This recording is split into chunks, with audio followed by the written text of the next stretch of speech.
Amigas y amigos, muy buenas tardes tengan ustedes.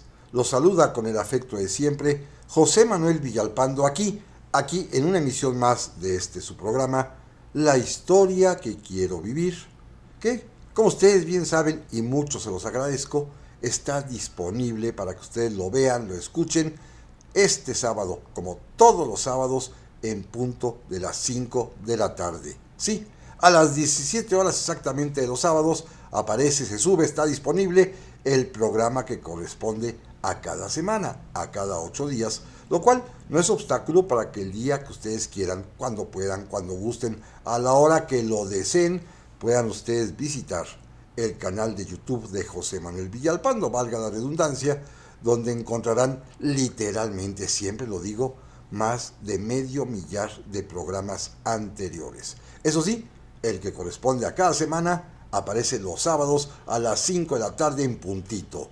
Naturalmente, como siempre, les reitero que este programa, que este canal, no tienen ningún fin utilitario, ni están monetizados, ni se reciben donaciones, ni se paga nada por verlo o escucharlo, que es simple y sencillamente por esa pasión, por ese gusto compartido entre ustedes y yo de recordar el pasado, de platicar de historia. Eso sí, también les reitero que están a su disposición las vías electrónicas que permiten comunicarnos, bien sea a mi correo villalpandohistoriador@gmail.com, a mi página de Facebook Villalpando la Historia, o bien en los comentarios que permite este mismo canal de YouTube.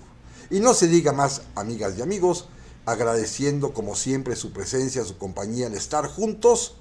Si les parece bien, vamos a dar inicio al programa de hoy, porque quiero comenzar en este programa una historia que en realidad abarca más de 5 siglos. Me refiero a la historia de las relaciones entre la Iglesia Católica y el Estado mexicano. Una historia con conflictos, con tensiones, que no siempre ha sido tersa, sino que ha existido momentos muy difíciles, como lo vamos a ver en esta serie, y que se inician en realidad con el descubrimiento de América. Y para efectos históricos, vamos a cerrarlo en el año de 1992. Es decir, exactamente medio milenio, 500 años. Desde 1492 hasta 1992, de una relación que muchas veces ha sido conflictiva.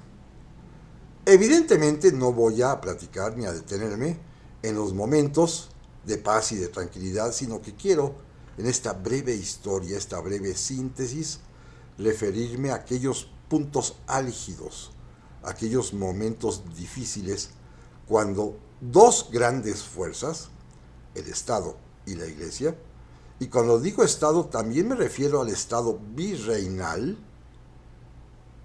y la Iglesia Católica, que en distintos momentos de nuestro pasado se han enfrentado. Miren, estamos en este año recordando que hace 100, que hace un siglo, inició la Guerra Cristera. La Guerra Cristera, que quizás es el momento más álgido, en el cual se enfrentaron con las armas tanto el Estado mexicano como los cristeros que representaban a la Iglesia Católica. Obviamente, en su momento, platicaremos específicamente de este proceso, de estos 3 años difíciles que corrieron de 1926 a 1929 y que significaron un gran derramamiento de sangre por las posiciones encontradas, literalmente ariscas ambas, tanto del Estado mexicano como de la Iglesia Católica. Pero este no es un conflicto que haya surgido de la nada, ni simplemente por el capricho de alguien, de algún presidente o de algún arzobispo, sino que es una historia acumulada de sucesos que habían venido ocurriendo durante siglos. Insisto, estas relaciones Iglesia-Estado en México, y cuando refiero a Estado, repito, incluyo al Estado español, porque recuerden que 300 años pertenecimos a la corona española, abarca también los 200 años que llevamos de independencia. El término genérico Estado aplica, pues, a quien ejerció el poder público durante medio milenio, de 1492, insisto, hasta 1992. Porque el conflicto en realidad inicia, aunque al parecer suave, muy terso, desde el momento mismo del descubrimiento de América. Fíjense, es algo interesante. Poco se habla de esto, pero hubo un pleito entre las coronas de Castilla y de Portugal. Por razones de estas, pues, increíbles de índole mercantil. Cuando Portugal, allá en 1492, después del regreso de Cristóbal Colón, que había descubierto un nuevo continente, demandó a Castilla porque Colón en su viaje de regreso, en su tornaviaje, había navegado por lo que se conocía como la Ruta del Sur, que estaba concesionada o era de la exclusiva propiedad y de la exclusiva explotación de Portugal. Esto va a llevar, no voy a entrar en ese detalle, a un pleito en el cual el Papa Alejandro VI, el Papa Borgia, fungió como árbitro entre las naciones.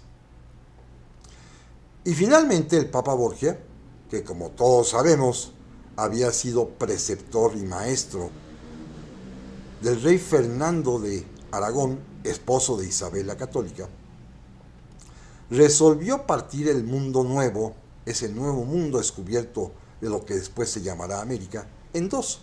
Una fracción para Portugal, que será lo que hoy es Brasil, y el resto para Castilla. Hasta ahí va la cosa muy bien. Pero el rey Fernando quería algo más. Aprovechó que el Papa, seguramente con un afán de propagar la fe cristiana, en ese momento cristiana todavía, no es católica porque aún no aparece Martín Lutero y el protestantismo. La fe cristiana a secas les impuso tanto a España como a Portugal la obligación de evangelizar a los naturales de las tierras descubiertas. Evangelizarlos, ¿para qué? Para llevar la fe de Cristo a esos hombres, a esas mujeres que habitaban aquel mundo que parecía desconocido inclusive para los propios jerarcas católicos, porque la Biblia, la Sagrada Escritura, no hablaba de él. Sí, se conocían perfectamente bien las regiones de Asia, de África, no se diga de Europa, pero nadie había hablado jamás de América, de este mundo que aparece gracias al descubrimiento de Cristóbal Colón. Y el rey Fernando el Católico, aprovechando su cercanía, su amistad y cierto poder que tenía sobre el Papa Alejandro VI, porque indudablemente Fernando lo había impulsado al papado, obtiene del Papa un compromiso muy especial que se va a denominar el Regio Patronato Indiano. Sí, Fernando, el católico, era muy religioso, muy creyente, su esposa Isabel, la católica también indudablemente, pero decidieron aprovechar la buena disposición del Papa, que les había regalado muy buena parte del continente americano, que los obligaba a evangelizar para obtener de él una serie de privilegios con respecto a la Iglesia en materia religiosa. Fíjense bien, el Papa aceptó que el rey de Castilla el titular de la corona castellana tuviese una serie de privilegios. Sí, para poder evangelizar, el Papa le concedió a los reyes de España, por ejemplo, el derecho a que fuera la corona la que cobrara el diezmo, el impuesto que todo católico o cristiano en aquel tiempo debía pagar a la iglesia. Autorizó que el rey de España fuera quien definiera los territorios que cada orden religiosa evangelizaría. Permitió también que el rey de España tuviese el poder de definir los límites geográficos de los obispados y arzobispados. Le concedió al rey el derecho de dar o negar el placet, es decir, el permiso para que se publiquen en América los documentos pontificios, las bulas, las cartas pastorales, las encíclicas, tenían que pasar primero por el filtro del rey. Y sobre todo, lo más importante, le concedió al rey de España, el Papa, el privilegio inusitado de que fuera el monarca español quien le propusiera al sumo pontífice en el Vaticano una terna para que el Papa de ahí eligiera quiénes serían los obispos. Un privilegio que nadie tenía, ¿eh? El designar y consagrar obispos era un privilegio del Papa papal, y sin embargo el Papa accedió a que el rey de España le propusiera una terna, 3 candidatos para que de allí eligiera. Es decir, en pocas palabras, el rey de España siempre propondría obispos que le parecían adecuados, convenientes, correctos, afines a él. Y eso, más el poder de censurar los documentos pontificios, pues le daban al rey un poder inmenso. Esta es la primera vez que el Estado literalmente somete a la Iglesia, sujeta a la Iglesia católica. Todos los obispos que haya en América Española, y especialmente también en México, todos serán españoles, todos habrán sido propuestos en algún momento por el rey, y a ellos es a los que el Papa designa. Una manera interesante de mostrar supremacía del Estado de la Corona sobre la Iglesia. Pero bueno, vendrían después otro tipo de conflictos, sobre todo cuando los misioneros, los franciscanos, los dominicos, los agustinos, los jerónimos, comiencen su labor evangelizadora, pero comienzan también con su labor protectora de los indios. Esto los va a llevar a conflictos con las autoridades virreinales, a diversos pleitos con las autoridades civiles, y esto pues no le va a gustar mucho al rey de España. Habrá momentos en los cuales los monarcas, como Carlos V, parezcan convencidos de lo que están diciéndole los misioneros. Por ejemplo, el famosísimo Fray Bartolomé de las Casas, que viaja hasta España para denunciar el maltrato a los indios, pero en otras ocasiones los reyes simple y sencillamente no hacen caso y al contrario, someten a las órdenes religiosas a la autoridad de los obispos.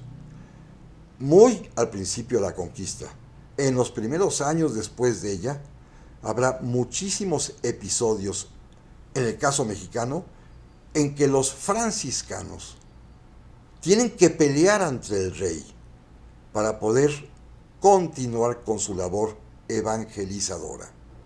Y fíjense qué interesante, la manera como España y como la alta jerarquía de la Iglesia Católica, los obispos que el rey propuso y que el Papa designó, encontraron mecanismos para poder someter a los franciscanos. Uno de ellos, ya lo hemos platicado y no pienso entrar mucho en detalle, fue las apariciones de la Virgen de Guadalupe, que promovidas por el arzobispo Montúfar de México, va a ocasionar serios problemas con los franciscanos, que no deseaban, que no creían, que no querían que la Virgen de Guadalupe fuese un instrumento evangelizador, porque lo consideraban como idolatría.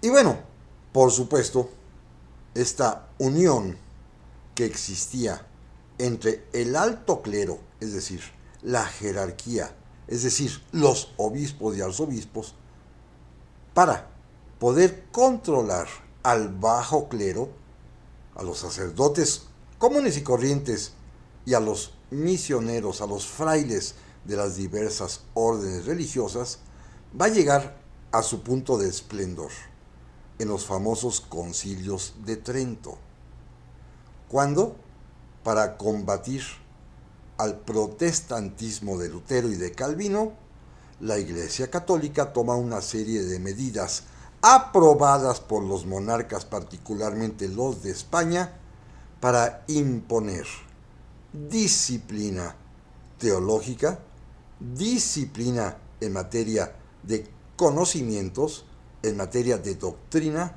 a todo el clero en América. Miren, esta primera vez que los obispos y arzobispos se unen en torno a la defensa del catolicismo, ahora sí ya, en contra de los protestantes, va a ocasionar en América y en México particularmente un atraso monumental. Resulta ser que muchos franciscanos fueron acusados de protestantes, de erasmistas, de fomentar estas doctrinas para los católicos heréticas por completo, por una razón tan simple y tan sencilla, pero que nos van a significar siglos de atraso. Los misioneros franciscanos, apoyados por el primer arzobispo de México, Fray Juan de Zumárraga, y con la llegada de la imprenta a México, a la Nueva España, habían iniciado la impresión de Biblias, sobre todo del Nuevo Testamento, en idiomas no solamente castellano, en náhuatl, en otomí, en zapoteca, en maya, para que los naturales de la tierra, que aprendían a leer y escribir en las escuelas de las órdenes religiosas, pudiesen también leer el Evangelio. Bueno, esto les pareció verdaderamente abusivo por parte de la jerarquía católica y decidieron, para acabar con este tipo de práctica aparentemente protestante, ya saben que las denominaciones protestantes se basan fundamentalmente en la libre interpretación de las escrituras que su grey puede realizar. Bueno, para el caso católico y en el Imperio Español se prohíbe por completo la impresión de Nuevos Testamentos, que era lo único que se imprimía. Por lo tanto, van a ocasionar una merma en la tradición de lectura de nuestros habitantes originarios, pero además también del resto de la población. Nadie podrá leer, y como hay muy poco material de lectura, pues esto va a ocasionar, con el paso de los siglos, un déficit enorme en los habitantes de la Nueva España. Muy diferente de lo que sucede pronto en los Estados Unidos de América, que los colonos ingleses pues llevan sus Biblias, las leen y producen más y más y más, porque ahí tienen como deber la lectura para poder entender la palabra de Dios. Y no estoy defendiendo una postura u otra, simplemente estoy marcando un hecho histórico incontrovertible. Se causó un daño terrible a la cultura, pero no solamente a la cultura, al ansia de progreso y de conocimientos de la población mexicana al prohibirse la impresión de libros de carácter religioso, o bien tendrían que pasar por un filtro, por una censura especial. Así que a partir de ahí ya hay una clara vinculación entre el alto clero, la jerarquía, los obispos y la corona. Quienes sufren las consecuencias es la población, pero quienes pagan el pato, por decirlo así, pues son los frailes, los sacerdotes ordinarios, los que trabajan directamente con las comunidades. Se establece pues un Estado que domina, que controla a la Iglesia, inclusive con esta fórmula de la censura que todo tipo de libro, todo tipo de publicación debe llevar. Déjenme dar un salto de 1,5 siglos para pasar a un momento también álgido de conflicto entre el Estado y la Iglesia. Con los reyes Borbones, a partir del año de 1700, llega también lo que se conoce como la filosofía política del regalismo, un derecho que el rey cree tener sobre la Iglesia. Claro, se parte del principio que para ese momento Iglesia y Estado son ya uno mismo. Es la monarquía católica, como lo llamó el emperador Carlos V. Sí, pero el rey cree tener derechos especiales sobre la Iglesia. Tanto es así que el rey, por ejemplo, tuvo que permitir, como una manera de agradar, de halagar a los novohispanos, que sacerdotes mexicanos fueran al Vaticano, allá por 1747-48, a entrevistarse con el Papa Benedicto XIV para mostrarle la Virgen de Guadalupe, una imagen pintada por el gran artista Miguel Cabrera, y el Papa, contento, orgulloso, satisfecho, dice aquellas palabras que al rey de España le molestaron muchísimo. Dijo el Papa cuando los mexicanos, sacerdotes todos ellos, ningún obispo, le mostró el lienzo con la imagen de la Virgen de Guadalupe, el Papa dijo: no hizo cosa igual con ninguna otra nación. Y sí, los mexicanos ya habían comenzado a desarrollar un sentido de diferencia, si no de independencia, sí de diferencia con España, cosa que al rey, en este caso más adelante al rey Carlos III, no le gustó pero nada. Tan no le gustó que el rey decidió aplicar un castigo a los sacerdotes de una orden religiosa, que eran los que estaban promoviendo este sentido de nacionalidad, de nacionalismo incipiente mexicano, de mostrar las diferencias con España, y por eso, entre otras cosas, ordenó la expulsión de los sacerdotes de la Compañía de Jesús de todos los territorios de la monarquía española. Ya hemos platicado en ocasiones de este tema, de la expulsión de los jesuitas, pero es una muestra de la intolerancia del rey, que decide castigar a una orden religiosa católica por andar promoviendo ideas de nacionalismo incipiente.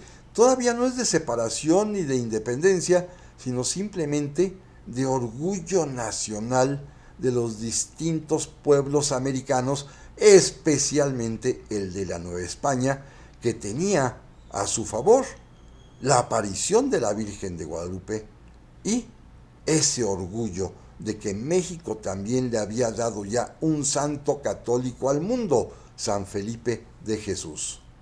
Un santo, además, que había actuado propagando la fe en las Filipinas y que había sido martirizado en el Japón. No un santo que rezaba en un convento, no un santo escondido, no un santo que barriera calles, no, era un santo que había ido a países infieles a llevar la fe católica. Y esto pues no le gusta nada al rey Carlos III, que va a ordenar varias cosas. Por ejemplo, algo muy sencillo, repito, por supuesto, expulsar a los jesuitas, con aquella frase de que sepan ustedes súbditos del gran monarca español que han nacido para callar y obedecer. Pero también otras medidas. Sabemos que el rey Carlos III, y hay que decirlo con toda claridad, era bastante discriminador y no soportaba que en América hubiese tantas, lo que él llama, diferencias raciales.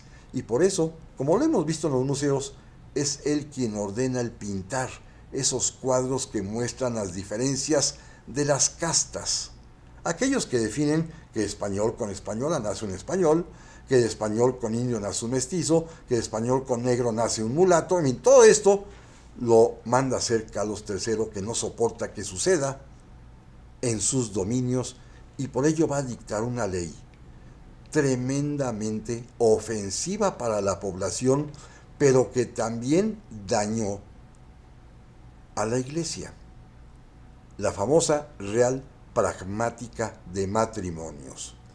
Miren, se trata de que se prohíbe, el rey prohíbe el matrimonio entre desiguales, ya sea esta desigualdad racial, económica o social. Queda prohibido. Y entonces la Iglesia, en este caso defendiendo a los habitantes y defendiendo el principio de que el matrimonio surge y se legitima por el amor, la Iglesia Católica, miren, esto es interesantísimo, la Iglesia Católica, para enfrentarse al rey, que no puede hacerlo directamente y de frente, la Iglesia Católica inventa un procedimiento maravilloso que se aplicaba para casar en secreto, a escondidas, a las parejas que se amaran, sin importar estas diferencias raciales, económicas o sociales. El rapto canónico. La Iglesia admite y da refugio, da asilo a las parejas que se quieren casar sin importar estas diferencias, cuando el muchacho rapta a la muchacha con el permiso de ella, con la voluntad de ella, la lleva inmediatamente a depositar a la iglesia y en secreto el sacerdote los casa. La única manera que encontraron para enfrentarse, para oponerse a este rey déspota, Carlos III, que odiaba el matrimonio por amor, señalando las prohibiciones para contraer matrimonio, para casarse, por raza, por situación económica o por condición social. Una cosa tremenda, pues, que sucedía allí en el año de 1773 en adelante. Sin embargo, la jerarquía católica, seguía más o menos apegada al rey. De alguna manera los obispos seguían siendo todos de origen español, y aunque apoyaban de manera subrepticia este rapto, de todas maneras seguían siendo leales al rey, y lo van a demostrar cuando estalla la Guerra de Independencia. Una guerra de independencia que en el caso mexicano, como todos sabemos, en buena medida se debe a que sus caudillos, sus líderes, quienes la encabezan, quienes la dirigen, son nada más y nada menos que sacerdotes. Son sacerdotes los que le dan sentido a la independencia en México. Pero no se vayan, amigas y amigos, que en un momento más vamos a continuar con este interesante tema. Ya estamos aquí, amigas y amigos, para la segunda parte del programa esta semana, con el cual estamos iniciando una serie que me llevará seguramente 1 o 2 programas más, para platicar acerca de las conflictivas relaciones entre la Iglesia y el Estado en México. Aclaro una vez más que cuando me refiero a Estado, hablo de esta entidad política que tiene el poder legítimo y que durante 3 siglos fue encabezada por el rey o monarca de España, y después los 2 siglos siguientes ya de nuestra vida independiente como una nación libre y soberana. La Iglesia Católica ha estado 500 años entre nosotros, y el Estado mexicano, ya sea el independiente o el virreinal, también. y estamos narrando aquellos momentos en los cuales ha habido conflicto. Pero el momento quizás más espectacular de esta problemática grave entre la Iglesia y el Estado se da con el movimiento de independencia a partir de 1810 aquí en nuestro México. Recordemos, todos los obispos, la jerarquía, el alto clero, son españoles. Recordemos también, como le decía yo al principio del programa, que en virtud del regio patronato indiano, el rey le proponía al papa candidatos, 3 candidatos para ser obispos, y el papa tenía que elegir entre ellos, no podía designar a nadie más. Por lo tanto, casi siempre designó obispos que eran bien vistos por los reyes. En esa situación nos encontrábamos en 1810, cuando todos los obispos en la Nueva España, españoles todos, habían sido pues propuestos por los monarcas y consagrados por los papas.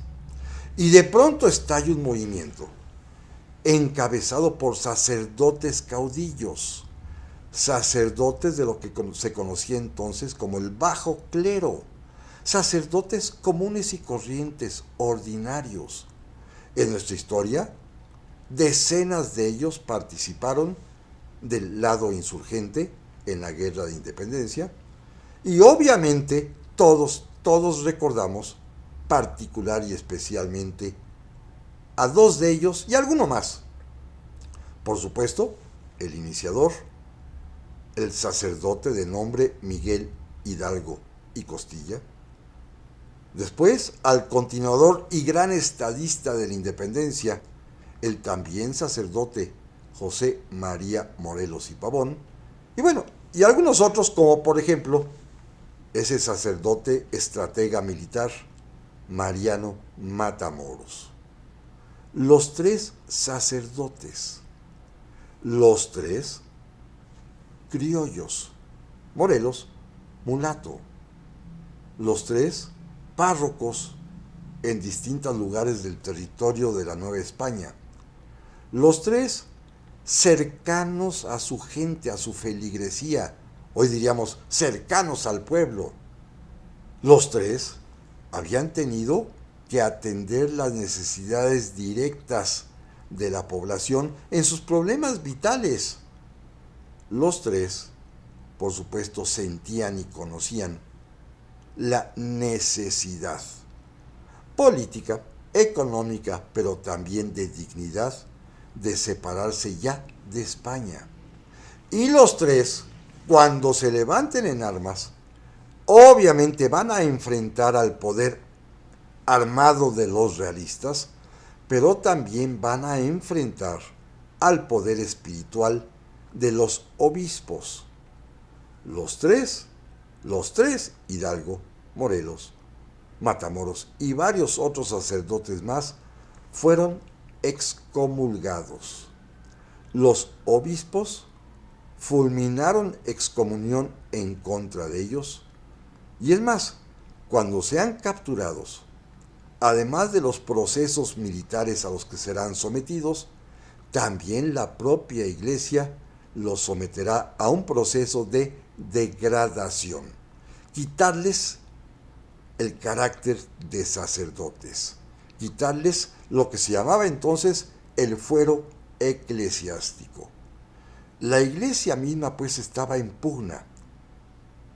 En plena guerra de independencia, el alto clero en contra del bajo clero. El alto clero, por supuesto, a favor del rey, de los virreyes, de los realistas, y el bajo clero a favor de los insurgentes y de la independencia. Esto no significa que México, la Nueva España, dejara de ser católica, no.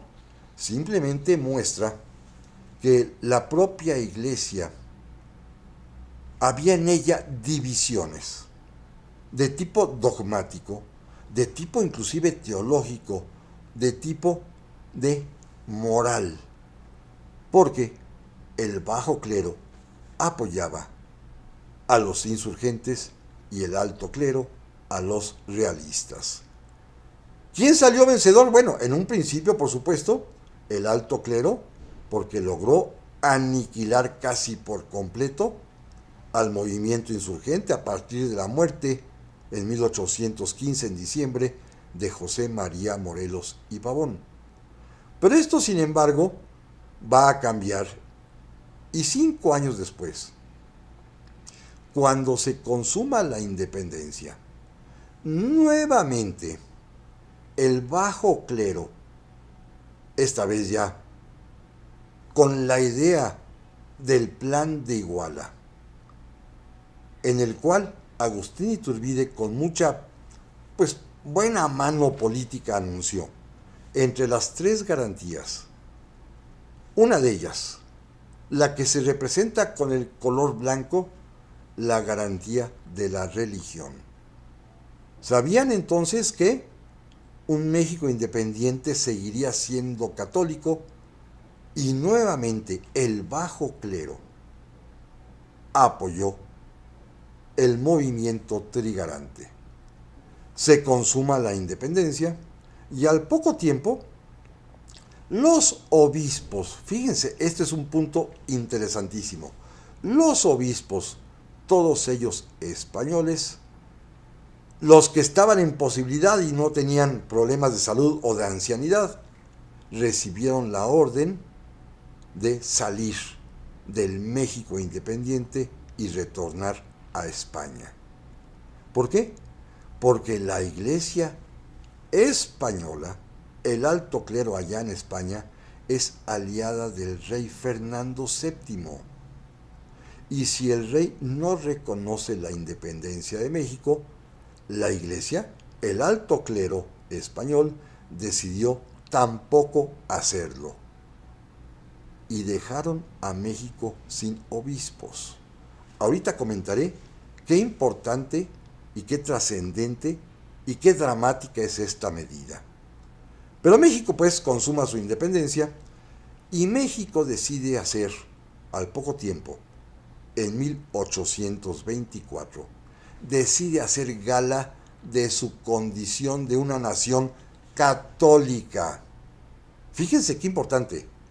El pueblo es católico, el bajo clero lo dirige, y aunque no tenemos obispos, nuestra propia Constitución primera, la de 1824, en un congreso constituyente en el que participan sacerdotes del bajo clero, como Miguel Ramos Arizpe, como Fray Servando Teresa de Mier, en nuestra primera Constitución, en esta, repito, la de 1824, México anuncia y establece el principio constitucional en nuestra ley suprema de que nuestro país es una nación católica sin tolerancia de ninguna otra. México se declara oficial constitucionalmente católico.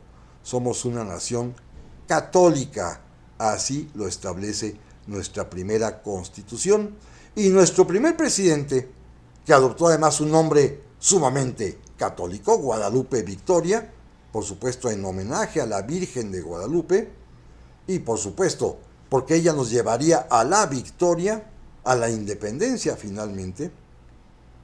Nuestro primer presidente de inmediato envía a una delegación mexicana formada por sacerdotes a Roma a visitar al Santo Padre para pedirle que México, como una nación católica, deseaba continuar con las buenas relaciones con la sede del papado, con el Vaticano, que deseaba también renovar el regio patronato indiano que antes tenían los monarcas españoles y que ahora el Estado mexicano independiente, el México de Guadalupe Victoria, deseaba ser él el que tuviese esta misma potestad, por ejemplo, de proponerle al Papa el nombramiento de obispos, sobre todo ante la circunstancia de que los obispos españoles se habían ido del país. Y esto era particularmente dramático. Miren, la presencia de los obispos en aquel tiempo, hasta antes de que hubiese leyes en materia familiar, a partir de 1870 con el Código Civil, antes de ello, las relaciones familiares las resolvía la Iglesia. Así estaba establecido desde la época virreinal e inclusive en el México independiente no se reformaron las leyes sino hasta 1859 con el matrimonio civil y 70 con el Código Civil. Pero los conflictos entre las familias, la separación de los cónyuges, los derechos de los menores, el cuidado de las hijas y de los hijos, la manutención, las pensiones alimenticias, todo eso se resolvía en los tribunales eclesiásticos y el único facultado por el derecho canónico universal, por el derecho de la Iglesia Católica para dirimir, para resolver, para dictar sentencias en materia de familia, eran los obispos. Nadie más que los obispos. Y México no tenía obispos porque todos se fueron obedeciendo a las órdenes del rey. No había obispos en México y entonces esto era un problema enorme, sobre todo, repito, en los conflictos familiares que siempre han existido.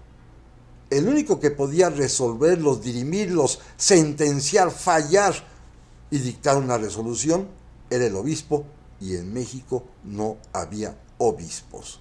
Y esto es algo que quería remediar el presidente Guadalupe Victoria, por eso envió entre ellos a un sacerdote, Juan Pablo Vázquez, a Roma para platicar con el Papa, y el Papa rechazó el acercamiento mexicano. El Papa rechazó la petición mexicana, a pesar de tratarse de un pueblo católico que había establecido en su constitución que la única religión en nuestro país era la católica. El Papa decidió rechazarla porque el Papa se sentía comprometido y era aliado de España. La España que no quería reconocer, que no quería aceptar la independencia de México. Pero lo bueno es que esta dramática situación solamente va a perdurar mientras viva el rey Fernando VII.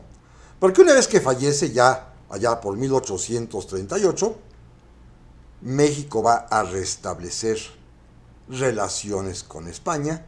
Ya hemos comentado en alguna ocasión los tratados de Santa María Calatrava, y esto va a permitir también que el Vaticano, que el Papa de su tiempo, decida ya mirar con otros ojos a México y comenzar con la designación de obispos.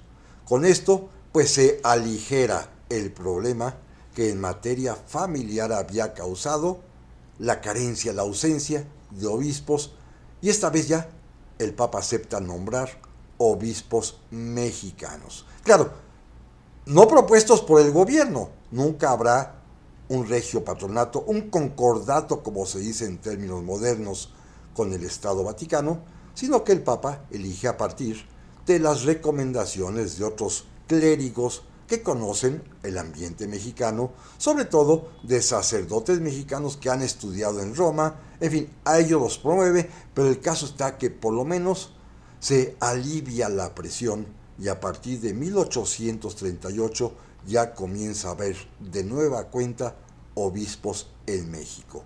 Esto, por supuesto, es muy bien recibido aquí en nuestro país. Estamos en momentos complejos. Ya lo vamos a platicar en el programa de la próxima semana, pero ya para estos días ya comenzaron ciertas tensiones entre la Iglesia y el Estado en México. No tienen nada que ver con el dogma, no tienen nada que ver con la doctrina, no tienen nada que ver con la fe, sino que son cuestiones de índole totalmente económica por la propiedad de los bienes que administra la Iglesia. Claro, de esto vamos a hablar después, en el siguiente programa con especificidad. Pero para este momento, pues hay que decir simple y sencillamente que las relaciones entre la Iglesia y el Estado, sobre todo a partir de que el Papa comienza a designar y a consagrar obispos para nuestro país, son francamente muy buenas. Inclusive en algunos momentos, como por ejemplo el caso del propio presidente Guadalupe Victoria, tendrá en su gabinete como ministro de Justicia a un sacerdote, a Juan Pablo Llave. Es decir, los sacerdotes, como ya mencioné el caso de Fray Servando Teresa de Mier, de Miguel Ramos Arizpe, hablaremos también de José María Luis Mora, los sacerdotes participan en política. ¿Por qué? Porque México constitucionalmente es una nación católica. Este catolicismo mexicano, claro, va a verse un poco, pues, angustiado durante la guerra de 1846 a 1848 contra los Estados Unidos de América. Una guerra en la cual también, más allá de la fuerza militar, de los ejércitos que se enfrentan, también muchos notaron que había cierta, pues, dejazón de la Iglesia. Ofendió a mucha gente que cuando los invasores, al mando del general Scott, llegaron a la ciudad de Puebla, los sacerdotes, la jerarquía, los canónigos, el obispo de Puebla, los recibió bajo palio. Esto causó muy mala impresión. Y sobre todo sabiendo, como sucedería después, que en el enfrentamiento religioso, los soldados norteamericanos, la gran mayoría de ellos de la denominación episcopal, pues le rezaban a Dios pidiéndoles por la victoria, mientras aquí en la Ciudad de México los sacerdotes católicos bendecían nuestras banderas y también elevaban sus oraciones y sus preces pidiéndole a nuestro Dios católico que nos diera la victoria. Y triunfaron los invasores. Esto va a causar una especie de desazón muy grande en un pueblo que vio, entre otras razones, a la derrota frente a los Estados Unidos como una especie de castigo. Quizás no habíamos hecho bien las cosas, quizás nos había faltado fe, no lo sé, pero mucha gente se sintió pues muy lastimada por la victoria de los protestantes, como les decían genéricamente, sobre una nación católica. Pero luego vendrá un momento interesantísimo, en el que México, esto es importante, en 1848 sigue siendo constitucionalmente católico. Recuerden, la Constitución de 24 estableció al catolicismo como religión única y oficial del Estado mexicano, y en 1848 sigue vigente esa Constitución mediante el Acta de Reformas del año anterior del 47, así que México sigue siendo una nación católica.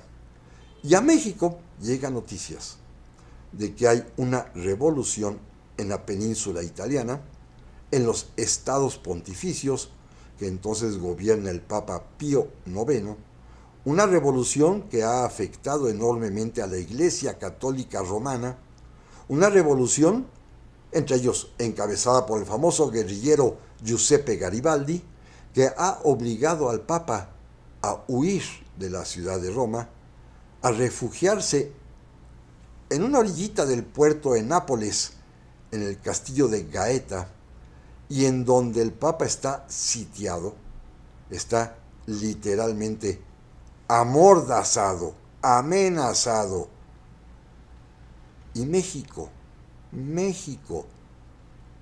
con misericordia, con preocupación, con dolor, se preocupa por el Papa.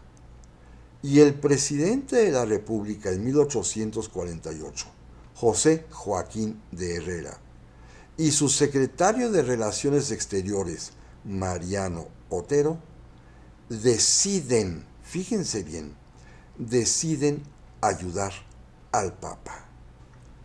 Un Papa que está sitiado allá en Gaeta, que está sin recursos, que no puede salir de allí. Y México, en voz de su presidente, José Joaquín Herrera, repito, en voz de su canciller, Mariano Otero, envían a una delegación para visitar en su prisión en Gaeta al Santo Padre Pío IX y le llevan, fíjense, le llevan dinero, porque el Papa no tiene recursos en ese momento y México los tiene en abundancia. Claro, producto de la indemnización que nos acaba de pagar el gobierno norteamericano por la pérdida de los territorios del norte. Pero México decide obsequiarle 50,000 pesos de aquel tiempo al Papa para que se ayude en sus necesidades.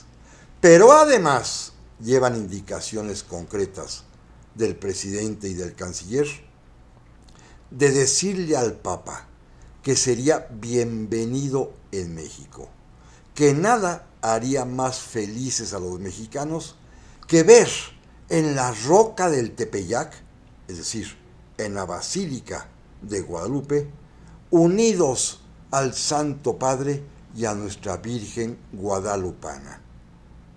Esta es la noticia, esta es la invitación, este es el sentir del pueblo mexicano que en voz de una delegación oficial del gobierno de nuestro país le llevan al Santo Padre. Por supuesto, cuando el Papa Pío IX recibió a estos mexicanos, obviamente recibió los cofres con el dinero, que en aquel tiempo eran en monedas constantes y sonantes, cuando supo de la invitación que generosamente los mexicanos le hacían de que se fuera a vivir a México, porque una nación tan católica, la más católica de todas, tendría, por supuesto, altísimo honor en recibir en nuestra patria, en la roca del Tepeyac donde se apareció a la Virgen, al Santo Padre. Bueno, esto lo conmovió profundamente a el Papa Pío IX, y es cuando dice por primera vez aquella frase que se repetirá más de un siglo después con Juan Pablo II, cuando precisamente visite el Tepeyac: México siempre fiel. ¿Sí? México siempre fiel, que a pesar de todos los desaguisados que la propia Iglesia le había ocasionado, particularmente a partir de la independencia, México se mostraba fiel.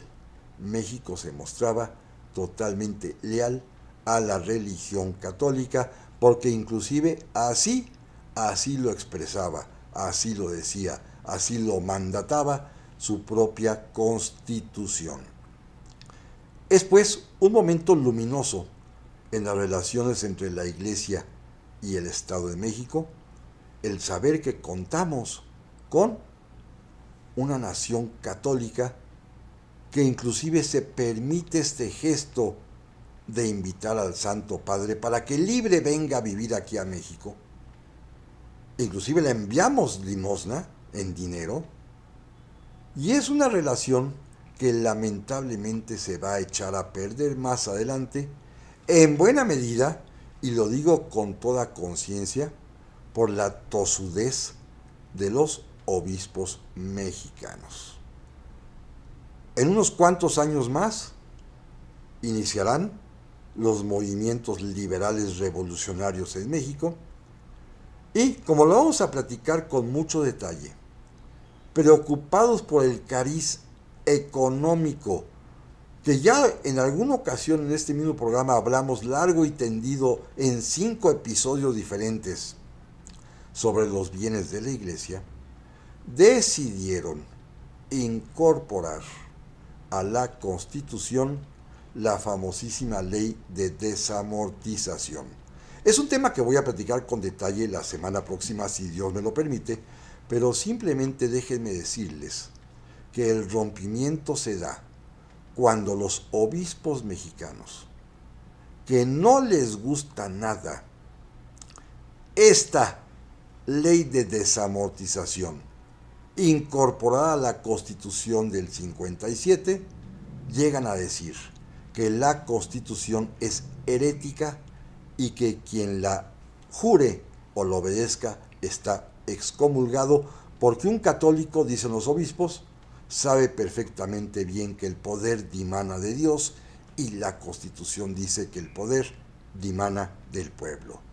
Pero amigas y amigos, esto ha sido todo por hoy y repito, como dije hace un momento, primero Dios, con el favor de Él, la próxima semana continuaremos hablando de este interesante tema. Pásenla muy pero muy bien.